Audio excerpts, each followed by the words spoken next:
Hormuz প্রণালীতে আধিপত্য বিস্তার ও বাণিজ্যিক জাহাজে হামলাকে কেন্দ্র করে মধ্যপ্রাচ্যে চরম উত্তেজনা সৃষ্টি হয়েছে।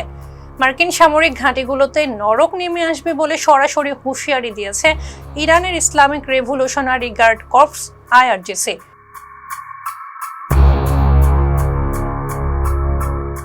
কাতার ভিত্তিক সংবাদ মাধ্যম আল জাজিরা তথ্য মতে সিরিক শহরে যুক্তরাষ্ট্রের সাম্প্রতিক হামলার পর এই হুঁশিয়ারি দেয় IRGCর নৌবাহিনী। এক বিবৃতিতে তারা জানায়, মার্কিন হামলা হরমুজ প্রণালীর ওপর ইরানের নিয়ন্ত্রণকে দুর্বল করতে পারেনি। নিয়ম ভঙ্গকারী জাহাজে গুলি চালিয়ে ইরান স্পষ্ট বার্তা দিয়েছে। সেই সাথে অঞ্চলে থাকা মার্কিন ঘাঁটিগুলো আগামী দিনগুলোতে নরক যন্ত্রণা ভোগ করবে বলেও হুঁশিয়ারি দেন তারা।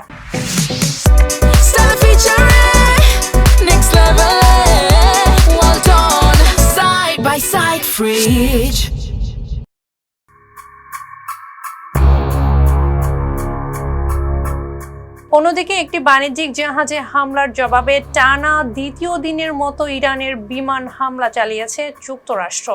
মার্কিন সেন্ট্রাল কমান্ড জানিয়েছে, প্রেসিডেন্টের নির্দেশে এই অভিযান চালানো হয়েছে। তাদের দাবি, হামলায় ইরানের সামরিক নজরদারি অবকাঠামো, যোগাযোগ ব্যবস্থা, আকাশ প্রতিরক্ষা ব্যবস্থা ও ড্রোন সংরক্ষণাগার ধ্বংস করা হয়েছে।